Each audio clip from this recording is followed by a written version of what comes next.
엔비디아를 이 고점에서도 매수해야 할 이유 4개. 엔비디아 주가는 연초 이래 거의 190% 상승했고 5년 동안 거의 2830% 상승했기 때문에 이제 투자자들은 뛰어내려야 할지에 대해서 고민을 하고 있는데요. AI 열풍을 탄 이 기업이 강력한 성과 이후에도 여전히 매수처로 보이는 이유는 4가지가 있습니다. 첫 번째, AI 구축은 아직 초기 단계입니다. AI 인프라를 구축하는 데 도움이 되는 GPU에 대한 엄청난 수요에도 불구하고 AI 구축은 여전히 장기 게임으로 될 것으로 예상되고 있습니다. 오픈AI와 일론 머스크의 xAI와 같은 주요 기술 회사와 자금이 충분한 AI 스타트업은 대규모 언어 모델 LLM을 훈련하고 AI를 추론, 실행하는 데 도움이 되는 AI 중심 데이터 센터 구축하는 데 돈을 쏟아붓고 있고, 주요 기술 회사의 증가하는 자본 지출 예상과 미래 지출에 대한 경영진의 의견에서 앞으로 더 수요가 있을 것이라는 것을 확인할 수가 있습니다. 예를 들어서 알파벳과 메타 플랫폼은 모두 AI 지출에 대한 가장 큰 위험은 과소 지출이 아니라 투자를 적게 하는 것이라고 밝혔습니다. 오라클은 향후 5에서 10년 동안 AI 인프라 지출에 끝이 보이지 않는다고 밝혔고, 한편 계약은 되었지만 시작되지 않은 마이크로소프트의 금융 리스는 작년에 3배 이상 증가하여 무려 1084억 달러에 달했습니다. AI 모델은 발전하고 더욱 정교해짐에 따라서 기하급수적으로 더 많은 컴퓨팅 파워를 학습에 필요합니다.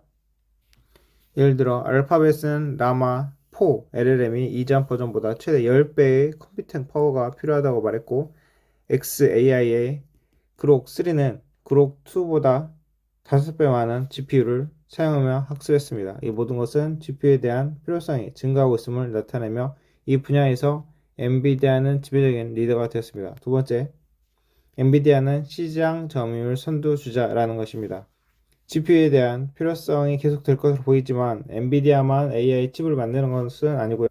AMD도 GPU를 만들며 브로드컴은 회사가 특정 요구사항에 맞는 맞춤형 AI 칩을 개발하도록 지원합니다. 그러나 엔비디아는 80%가 넘는 시장 점유율로 이 분야에서 확실한 선두주자가 되었습니다.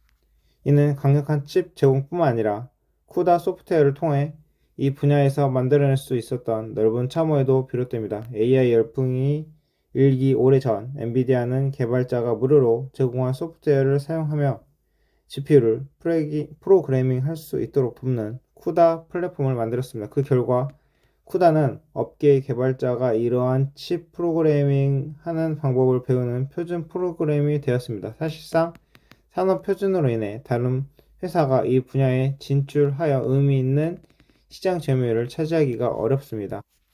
동시에 엔비디아는 최근 칩 개발을 2년 반복 주기에서 1년 주기로 앞당겼고, 이를 통해 선두 기술을 유지하는 데 도움이 될 뿐만 아니라 지속적으로 새롭고 개선된 디자인을 제공할 수 있으므로 가격 책정력을 계속 유지할 수 있습니다. 최근에 블랙웰 아키텍처 기반 칩을 출하하기 시작했지만 이미 2026년에 루빈 아키텍처 기반 새로운 칩을 출시할 예정도 있습니다. 현재로서는 엔비디아가 의미 있는 시장 점유율을 이룰 큰 위협이 없는 것으로 보입니다.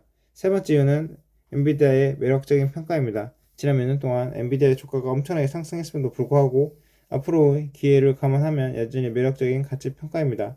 2025년 애널리스트 수정치에 따르면 약 35의 예상 주가 수익 비율과 0.9를 약간 넘는 주가 수익 성장 비율 PEG로 거래됩니다. PEG는 1 미만이면 일반적으로 저평가되었다는 것으로 간주되는 거죠. 따라서 엔비디아는 여전히 거대한 AI 기회와 넓은 모트를 가지고 있으며 매우 합리적인 가치평가로 거래되고 있습니다.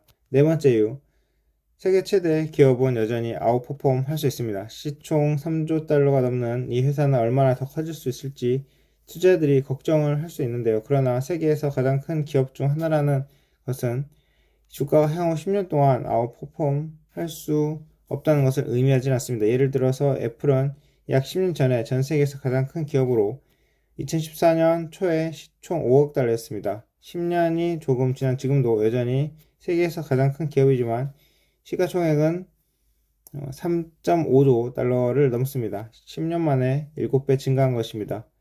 또 다른 예로 마이크로소프트는 2010년 초에 시가총액 약 2,685억 6천만 달러로 가장 큰 기술 기업이었는데 10년 후 2020년에는 시총 1조 2천억 달러로 두 번째로 큰 기술 기업이 되었으며 약 4.5배 증가했습니다.